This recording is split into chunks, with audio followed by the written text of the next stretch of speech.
नमस्कार दोस्तों। परमेश्वर के किसी दास ने ऐसा कहा है, जब आप वचन पढ़ते हैं तो आप जो पढ़ रहे हैं उसके अर्थ पर मनन करने के लिए बार बार रुकें। वहां रुककर उस पर विचार करते हुए बार बार उसके ऊपर जाकर कई अलग अलग कोणों से उस पर विचार करते रहें, जब तक वह आपके जीवन का हिस्सा ना बन जाए। तब तक वचन को अपने सिस्टम या अपने मन में समाहित करे रहें। दोस्तों, इस समय आप सत्य वचन कार्यक्रम देख रहे हैं और इस महत्वपूर्ण कार्यक्रम में मैं आप सबका स्वागत करता हूं। और मुझे इस बात की बड़ी खुशी है क्योंकि सत्य वचन परमेश्वर के जीवित वचन पर आधारित कार्यक्रम है। जब हम इसे अपने सिस्टम में समाहित करते हैं तो परमेश्वर बाइबल के अंदर यूहन्ना रचित सुसमाचार 8वें अध्याय उसके 51 पद में इस प्रकार कहता है, यदि कोई व्यक्ति मेरे वचन पर चलेगा तो वह अनंत काल तक मृत्यु को ना देखेगा। दोस्तों, बाइबल स्वर्ग राज्य में प्रवेश करने का मार्ग बताती है। इसलिए हम आप सबको इस कार्यक्रम के माध्यम से संपूर्ण पवित्र शास्त्र का अध्ययन करने में सहायता कर रहे हैं, ताकि परमेश्वर ने जिस बात के लिए आपको सृजा है वह आपके जीवन में पूरी हो। इन दिनों हम राजा दाऊद के जीवन के बारे में प्रेरणा और सांत्वना भरा शिक्षा ग्रहण कर रहे हैं। उसके जीवन के सकारात्मक चरित्र हम सब के लिए अनुपम उपमा है। उसके जीवन से परमेश्वर के साथ चलने का मार्गदर्शन हम प्राप्त कर रहे हैं। पहला शामुएल की पुस्तक के अध्ययन करते हुए आज एक बहुत ही रोमांचक व्यवहार या घटना को हम उसके जीवन से देखेंगे, जो उच्च आत्मिक और नैतिक जीवन का एक बहुमूल्य उदाहरण है। तो आइए दोस्तों, देर न करते हुए हम अपने अध्ययन में आगे बढ़ते हैं। मित्रों, पिछले अध्ययन में हम सब देख रहे थे कि शाऊल दाऊद का पीछा करता है और योनातन और दाऊद वाचा बांधते हैं। और हमने ये भी देखा कि योनातन अपने मित्र दाऊद के साथ अत्यधिक विश्वास योग्य है। आइए आज हम अपने अध्ययन में आगे बढ़ेंगे और पहला शामुएल की पुस्तक 23 अध्याय उसके 17 और 18 पद को पढ़ेंगे। उसने उससे कहा, मत डर, क्योंकि तू मेरे पिता शाऊल के हाथ में न पड़ेगा और तू ही इस्राएल का राजा होगा और मैं तेरे नीचे हूँगा। और इस बात को मेरा पिता शाऊल भी जानता है। तब उन दोनों ने यहोवा की शपथ खाकर आपस में वाचा बांधी। तब दाऊद होरेस में रह गया और योनातान अपने घर चला गया। योनातान के कहने का सारांश यह है कि शाऊल अंतिम परिणाम जानते हुए भी संघर्षरत है। शाऊल निस्संदेह परमेश्वर की इच्छा के विरुद्ध जा रहा था। वह परमेश्वर से विद्रोह में था। योनातान परमेश्वर की इच्छा ही पूरी करना चाहता था। योनातान के कामों से उसकी महानता प्रकट होती है। उसका स्वभाव मुझे यूहन्ना बपतिस्मा देने वाले का स्मरण कराता है। यूहन्ना ने यीशु के बारे में कहा था, यूहन्ना रचित सुसमाचार 3 अध्याय उसके 3 पद में, अवश्य है कि वह बढ़े और मैं घटूं। पहला शामुएल 23 अध्याय उसके 19 पद में आगे लिखा है, तब जीपी लोग गिबा में शाऊल के पास जाकर कहने लगे, दाऊद तो हमारे पास होरेश के गढ़ों में अर्थात उस हकीला नामक पहाड़ी पर छिपा रहता है, जो यशीमोन की दक्षिण की ओर है। शाऊल तो दाऊद को पकड़ने का दृढ़ संकल्प में है और जीवी लोग उससे प्रतिज्ञा करते हैं कि वे दाऊद को उसके हाथों पकड़वाएंगे। पहला शामुएल 23 अध्याय उसके 26 पद में लिखा है, शाऊल तो पहाड़ की एक ओर और दाऊद अपने जनों समेत पहाड़ की दूसरी ओर जा रहा था। और दाऊद शाऊल के डर के मारे जल्दी जा रहा था और शाऊल अपने जनों समेत दाऊद और उसके जनों को पकड़ने के लिए घेरा बनाना चाहता था। शाऊल ने दाऊद को घेर लिया था और यदि फलिस्तियों ने आक्रमण न किया होता तो अति संभव है कि दाऊद पकड़ा जाता। यहाँ परमेश्वर का सिद्ध समय देखिए कि उसने दाऊद की रक्षा कैसे की। किला को फलिस्तियों से सुरक्षित करने के बाद दाऊद वहां से निकलकर जंगल के गढ़ों में रहने लगा।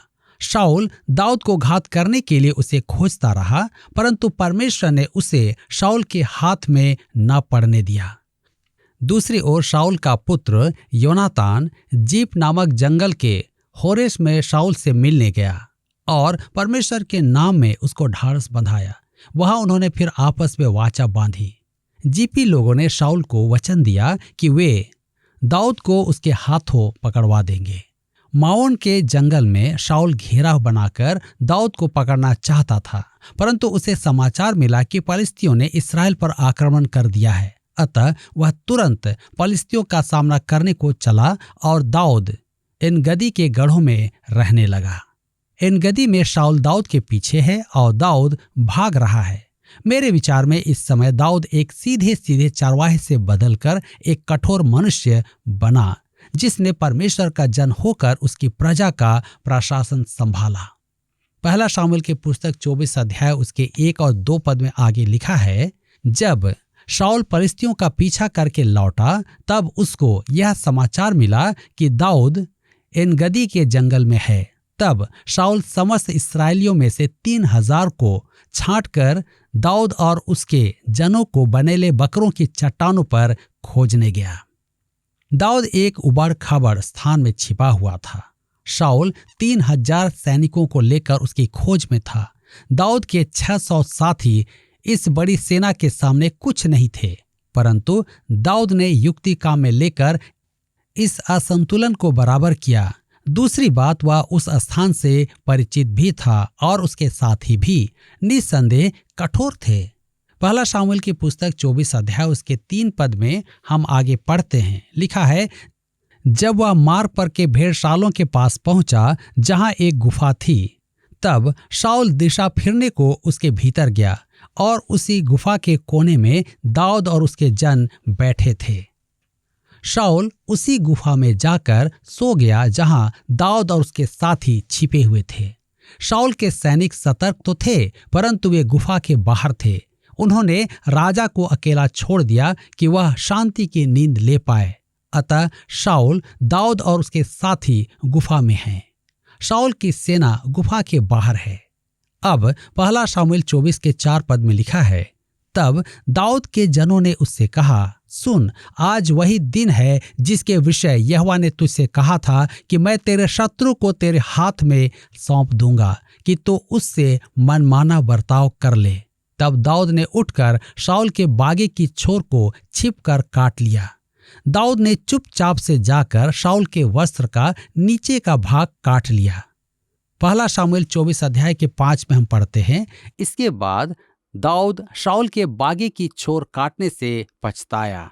दाऊद को इसका पछतावा तुरंत हुआ, क्योंकि इस कारण शाऊल को लज्जा का सामना करना होगा। कल्पना कीजिए कि जब शाऊल सोकर उठा तो वह आधा बागा ही पहने हुए होगा। पहला शामूएल 24 के 6 पद में लिखा है, और अपने जनों से कहने लगा, यहोवा न करे कि मैं अपने प्रभु से जो यहोवा का अभिषिक्त है ऐसा काम करूं कि उस पर हाथ चलाऊं, क्योंकि वह यहोवा का अभिषिक्त है। दाऊद यद्यपि शाऊल का आदर तो नहीं करता था, परंतु वह राजा के पद का सम्मान करता था। प्रजातंत्र में नेताओं की आलोचना का अधिकार जनता को है, परंतु मेरे अपने विचार में उनको निंदा का पात्र प्रदर्शित करना उचित नहीं। जी हाँ, मेरे विचार में हमें उनके पद का और भी अधिक सम्मान करना चाहिए। हमारे महान देश के अधिकारियों का सम्मान करना आवश्यक है। मित्रों, यहाँ ध्यान देने योग्य बात यह है कि शाऊल दाऊद की खोज में था, परंतु दाऊद ने शाऊल पर हाथ नहीं उठाया। क्यों? क्योंकि शाऊल परमेश्वर का अभिषिक्त जन था। दाऊद ने शाऊल का न्याय परमेश्वर के हाथ में छोड़ दिया था। काश हम उस स्थान पर आ जाएं जब हम अपने बैरियों को परमेश्वर के हाथों में छोड़ दें। हम तो उनसे बदला लेना चाहते हैं, परंतु परमेश्वर हमसे कहीं अधिक अच्छा काम कर सकता है। रोमियो के पत्र 12 अध्याय उसके 19 पद में हमें परामर्श दिया गया है, हे प्रियो, बदला न लेना, परंतु परमेश्वर के क्रोध को अवसर दो, क्योंकि लिखा है, बदला लेना मेरा काम है, प्रभु कहता है, मैं ही बदला लूंगा। मित्रों, स्थिति को अपने हाथों में लेकर हम विश्वास का आचरण नहीं रखते हैं। हम परमेश्वर पर भरोसा नहीं रखते। हम वास्तव में कहते हैं, हे प्रभु, हमें तुझ पर भरोसा नहीं कि तू वही करेगा जो हम चाहते हैं, अतः हम स्वयं ही करेंगे। परंतु दाऊद ने शाऊल को परमेश्वर के हाथों में छोड़ दिया। दाऊद को पछतावा हुआ कि उसने शाऊल के बागे का छोर काट लिया था, जिसके कारण शाऊल हंसी का पात्र बनेगा। पहला शामूएल 24 अध्याय के 7 पद में हम पढ़ते हैं, ऐसी बातें कहकर दाऊद ने अपने जनों को समझाया और उन्हें शाऊल पर आक्रमण करने को उठने न दिया। फिर शाऊल उठकर गुफा से निकला और अपना मार्ग लिया। दाऊद के साथियों को शाऊल से कोई काम नहीं था और वे उसे तत्काल ही मार डालते, परंतु दाऊद ने उन्हें अनुमति नहीं दी। अब आगे लिखा है पहला शामूएल 24 के 8 पद में, उसके पीछे दाऊद भी उठकर गुफा से निकला और शाऊल को पीछे से पुकार के बोला, हे मेरे प्रभु, हे राजा। जब शाऊल ने फिर के देखा तब दाऊद ने भूमि की ओर सिर झुकाकर दंडवत की। यहाँ फिर से ध्यान दीजिए कि दाऊद यद्यपि शाऊल का सम्मान नहीं करता था, परंतु वह राजा का सम्मान अवश्य करता था। पहला शामूएल 24 के 9 और 10 पद में लिखा हुआ है, और दाऊद ने शाऊल से कहा, जो मनुष्य कहते हैं कि दाऊद तेरी हानि चाहता है, उनकी तू क्यों सुनता है? देख, आज तूने अपनी आंखों से देखा है कि यहोवा ने आज गुफा में तुझे मेरे हाथ सौंप दिया था, और किसी किसी ने तो मुझसे तुझे मारने को कहा था, परंतु मुझे तुझ पर तरस आया और मैंने कहा, मैं अपने प्रभु पर हाथ न उठाऊंगा, क्योंकि वह यहोवा का अभिषिक्त है। दाऊद ने शाऊल पर यह प्रकट कर दिया था कि वह उसकी जान का बैरी नहीं है। शाऊल को बताया गया था कि दाऊद उसका प्राण लेना चाहता है, जो सही नहीं था। मेरे विचार में दाऊद मित्रों और बैरियों में भ्रम का शिकार था। उसका नाम बदनाम था और उसे गलत ही समझा जाता था। शाऊल को जीवित छोड़ देने में दाऊद का दया प्रदर्शन स्पष्ट प्रमाण था कि वह शाऊल की हत्या करना नहीं चाहता था। अब हम देखते हैं दाऊद की बातें सुनकर शाऊल वास्तव में रोया। पहला शामूएल की पुस्तक 24 अध्याय उसके 16 और 17 पद में लिखा हुआ है, जब दाऊद शाऊल से ये बातें कह चुका तब शाऊल ने कहा, हे मेरे बेटे दाऊद, क्या यह तेरा बोल है? तब शाऊल चिल्लाकर रोने लगा। फिर उसने दाऊद से कहा, तू मुझसे अधिक धर्मी है। तूने तो मेरे साथ भलाई की है, परंतु मैंने तेरे साथ बुराई की है। शाऊल की इस विशेष बात को सुनिए, पहला शामूएल 24 के 20 में, और अब मुझे मालूम हुआ कि तू निश्चय राजा हो जाएगा और इस्राएल का राज्य तेरे हाथ में स्थिर होगा। शाऊल के मुख से यह एक अद्भुत अंगीकार है। शाऊल समझ गया था कि दाऊद ने जो कहा वह सच है और दाऊद द्वारा जीवन दान पाकर वह विभोर था। अब उसने यह भी स्वीकार किया कि दाऊद ही इस्राएल का राजा होगा। तब आगे लिखा है पहला शामूएल 24 के 21 और 22 पद में, अब मुझसे यहोवा की शपथ खा कि मैं तेरे वंश को तेरे पीछे नाश न करूंगा और तेरे पिता के घराने में से तेरा नाम मिटा न डालूंगा। तब दाऊद ने शाऊल से ऐसी ही शपथ खाई। तब शाऊल अपने घर चला गया और दाऊद अपने जनों समेत गढ़ों में चला गया। इस वार्तालाप के बाद शाऊल घर लौट आता है और दाऊद अपने गढ़ में चला जाता है, परंतु दाऊद को शाऊल पर भरोसा नहीं था।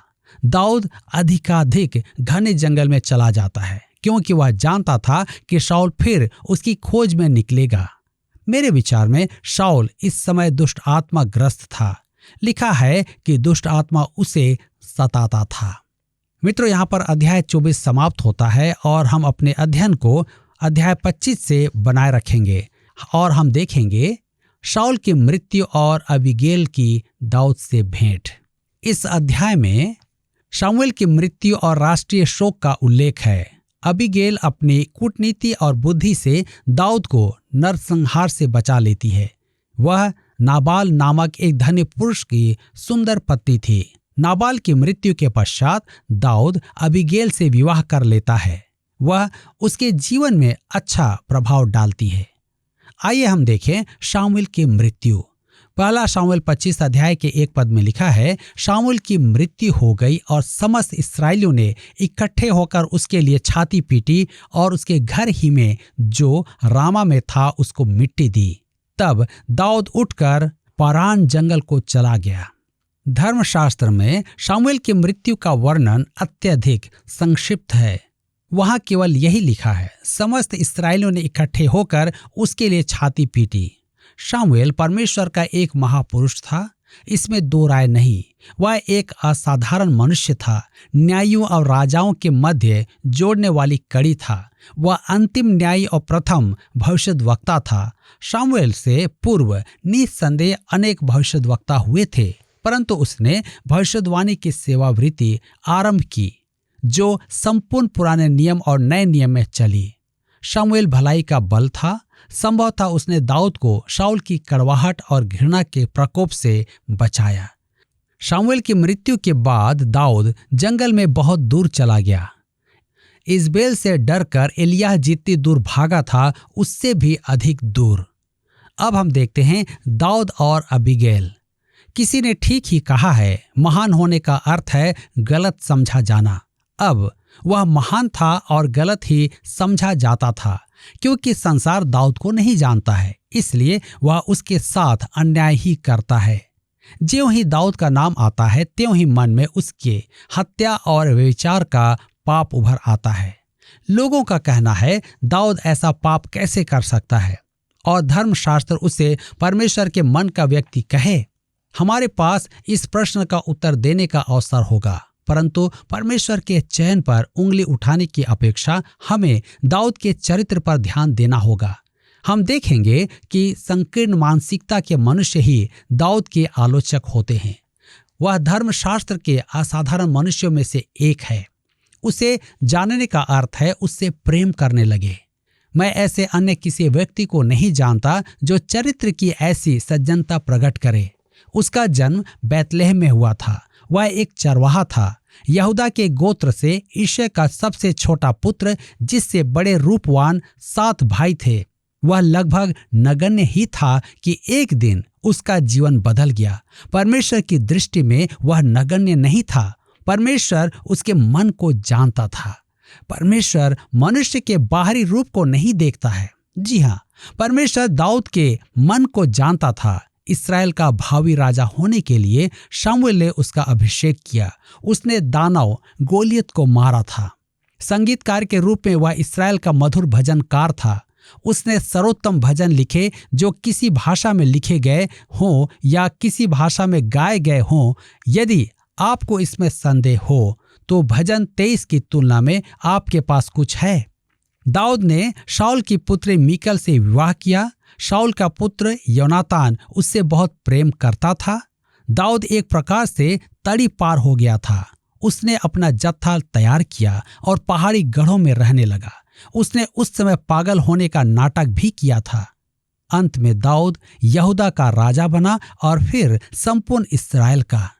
आगे चलकर हम देखेंगे कि उसके निज पुत्र ने विद्रोह किया और वह एक बार फिर भागने पर विवश हुआ। उसने अपने पुत्र सुलेमान का राज्याभिषेक देखा। तो आइए पढ़ें 1 शामुएल 25 अध्याय 2 और 3 पद। लिखा है, माओन में एक पुरुष रहता था जिसका व्यापार करमेल में था, और वह पुरुष बहुत धनी था, और उसकी 3000 भेड़ें और 1000 बकरियां थी, और वह अपनी भेड़ों का ऊन कतर रहा था। उस पुरुष का नाम नाबाल और उसकी पत्नी का नाम अबीगैल था। स्त्री तो बुद्धिमान और रूपवती थी, परंतु पुरुष कठोर और बुरे बुरे काम करने वाला था। वह तो कालेब वंशी था। ऐसा प्रतीत होता है कि कालेब के वंशजों में सब ही अच्छे नहीं रहे, जैसा कि इस पुरुष नाबाल को देखने से समझ में आता है। नाबाल का अर्थ है मूर्ख। मैं नहीं जानता कि उसे वह नाम कैसे मिला, परंतु उसने निश्चय ही स्वयं को अपने नाम के अनुरूप सिद्ध किया।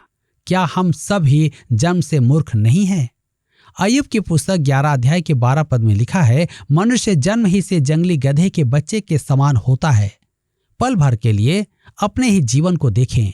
क्या आपने कभी मूर्खता की है?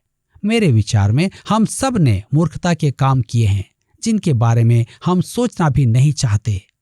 नाबाल मूर्ख तो था, परंतु धनी था। उनका सम्मान तो था नहीं, परंतु उसमें सत्यानिष्ठा भी नहीं थी। वह एक पियक्कड़ था, परंतु उसकी पत्नी अति सुंदर एवं बुद्धिमान स्त्री थी। प्रायः स्त्रियों में ये दोनों गुण साथ नहीं होते हैं। प्रश्न यह उठता है कि उसे ऐसी हीरा स्वरूप पत्नी कैसे मिली। पहला शाऊल 25 अध्याय उसके 4 और 5 पद में लिखा है, जब दाऊद ने जंगल में समाचार पाया कि नाबाल अपनी भेड़ों का ऊन कतर रहा है, तब दाऊद ने 10 जवानों को वहां भेज दिया और दाऊद ने उन जवानों से कहा कि करमेल में नाबाल के पास जाकर मेरी ओर से उसका कुशल क्षेम पूछो। दाऊद नाबाल की संपदा की रक्षा कर रहा था। उसके साथ सैन्य दल था। वह चाहता तो उसे लूटकर उसकी भेड़ों से अपना भोजन तैयार करवा लेता, परंतु उसने ऐसा नहीं किया। इसकी अपेक्षा उसने चोर लुटेरों को उसकी भेड़ें ले जाने से रोका। उसने नाबाल की बहुत सहायता की थी। अब दाऊद को भोजन की आवश्यकता पड़ी तो उसने अपने युवकों को सहायता मांगने भेजा। पहला शाऊल 25 अध्याय के 9 और 10 में लिखा है, ऐसी ऐसी बातें दाऊद के जवान जाकर उसके नाम से नाबाल को सुनाकर चुप रहे। नाबाल ने दाऊद के जनों को उत्तर देकर उनसे कहा, दाऊद कौन है? ईशै का पुत्र कौन है? आजकल बहुत से दास अपने अपने स्वामी के पास से भाग जाते हैं। नाबाल ने कहा कि दाऊद ने शाऊल के साथ विश्वासघात किया है, वह धोखेबाज है। पहला शाऊल 25 के 11-12 में लिखा है, क्या मैं अपनी रोटी पानी और जो पशु मैंने अपने कतरने वालों के लिए मारे हैं लेकर ऐसे लोगों को दे दूं जिनको मैं नहीं जानता कि कहाँ के हैं? तब दाऊद के जवानों ने लौटकर अपना मार्ग लिया और लौटकर उसको ये सब बातें ज्यों की त्यों सुना दी। मित्रों, मैंने आरंभ ही में कहा था कि दाऊद क्रोधी प्रवृत्ति का मनुष्य था। अब उसे क्रोध आ गया था। पहला शाऊल 25 के 13 पद में लिखा है, तब दाऊद ने अपने जनों से कहा, अपनी अपनी तलवार बांध लो। तब उन्होंने अपनी अपनी तलवार बांध ली और दाऊद ने भी अपनी तलवार बांध ली और कोई 400 पुरुष दाऊद के पीछे पीछे चले और 200 सामान के पास रह गए। नाबाल के कुटुंब में किसी को यह पता चला तो उसने तुरंत अबीगेल को सूचित किया। तब क्या होता है देखें, पहला शाऊल 25 के 14 पद में लिखा है, परंतु एक सेवक ने नाबाल की पत्नी अबीगेल को बताया कि दाऊद ने जंगल से हमारे स्वामी को आशीर्वाद देने के लिए दूत भेजे थे और उसने उन्हें ललकार दिया। सुनते ही अबीगेल समझ गई कि अब दाऊद क्या करेगा, अतः उसने बहुत भोजन वस्तुएं एकत्र की। पहला शाऊल 25 अध्याय उसके 18 से 20 पद में लिखा है, तब अबीगेल ने फुर्ती से 200 रोटी और 2 कुपी दाख मधु और 5 भेड़ों का मांस और 5 सा भुना हुआ अनाज और 100 गुच्छे किशमिश और अंजीरों की 200 टिकियां लेकर गधों पर लदवाई।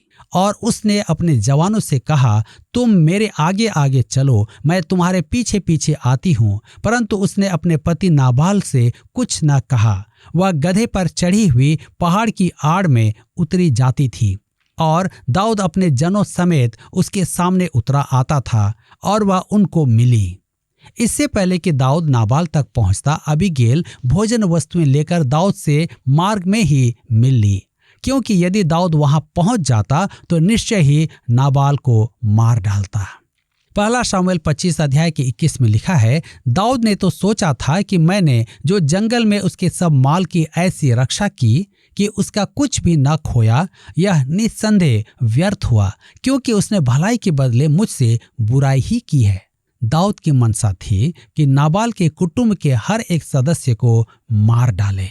पहला शाऊल 25 अध्याय के 23 और 24 पद में लिखा है, दाऊद को देख अबीगेल फुर्ती करके गधे पर से उतर पड़ी और दाऊद के सम्मुख मुंह के बल भूमि पर गिरकर दंडवत की।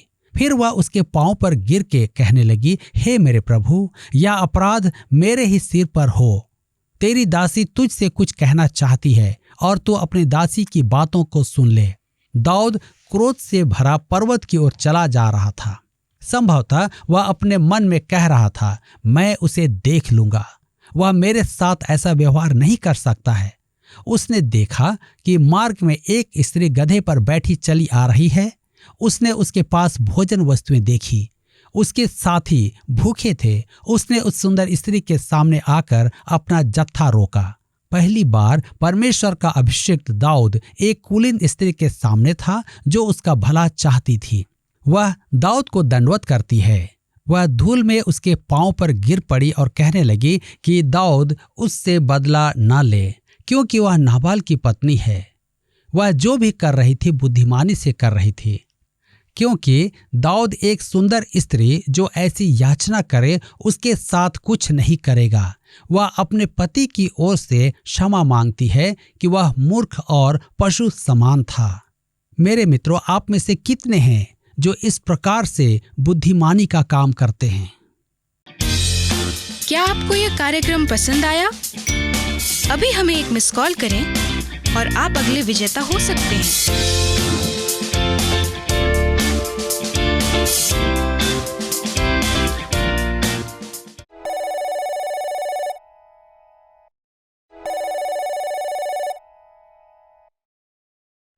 प्रिय मित्रों, परमेश्वर का वचन रोमियो की पत्री 13वें अध्याय पहले पद में कहता है, हर एक व्यक्ति प्रधान अधिकारियों के अधीन रहे, क्योंकि कोई अधिकारी ऐसा नहीं जो परमेश्वर की ओर से ना हो, और जो अधिकार है वे परमेश्वर के ठहराए हुए हैं। लोकतंत्र व्यवस्था हो या राजतांत्रिक व्यवस्था या फिर कलीसियाई व्यवस्था में अगुओं की नियुक्ति हो, वह परमेश्वर के द्वारा से ही है। पर क्योंकि वे हमारे समान मनुष्य ही हैं जो पाप के प्रभाव के बीच होते हैं या रहते हैं, कई बार वे अपनी जिम्मेदारियों से चूक जाते हैं। ऐसे में हम भी उनके प्रति वह दृष्टिकोण रखने में चूक जाते हैं कि उन्होंने जो पद को पाया है वह परमेश्वर की ओर से है। ऐसी परिस्थिति में हमें क्या करना चाहिए, उसका उदाहरण हमें दाऊद के जीवन से देखने को मिलता है, जो वह शाऊल के साथ व्यवहार में प्रकट करता है, तथा उसे हम कहीं और नहीं पा सकते। हम में से बहुत लोग ऐसे नहीं हैं जो दाऊद के समान संकट में कभी पड़े हों कि हम परमेश्वर के द्वारा नियुक्त किए गए जन पर न्याय प्रकट करें।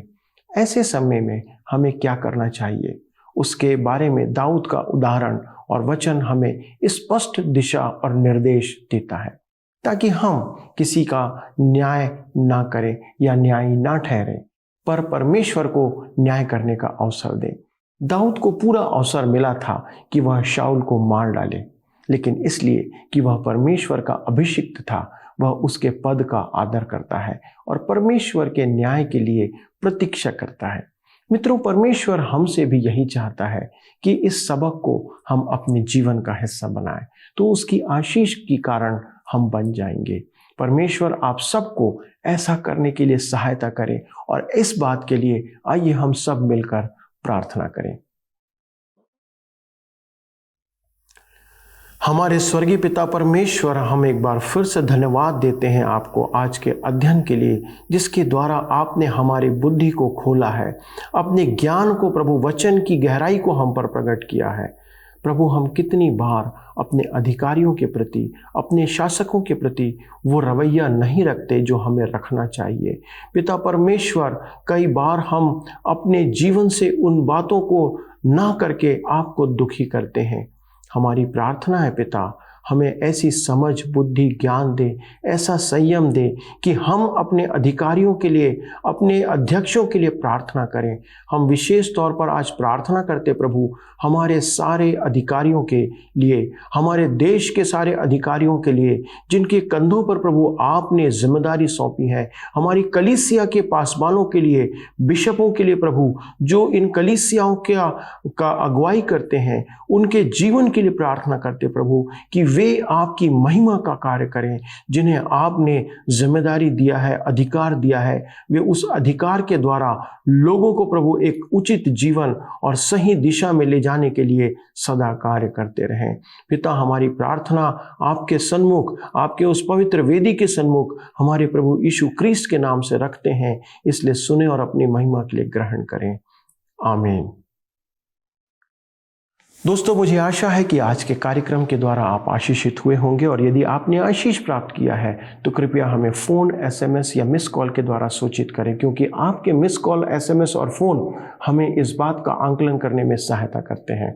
अगले प्रसारण में आपसे फिर मुलाकात होगी जब हम इस अध्ययन को आगे बढ़ाएंगे, लेकिन तब तक परमेश्वर से अपने अधिकारियों के लिए, अपने अगुओं के लिए प्रार्थना करते रहें। प्रभु आपको आशीष दे।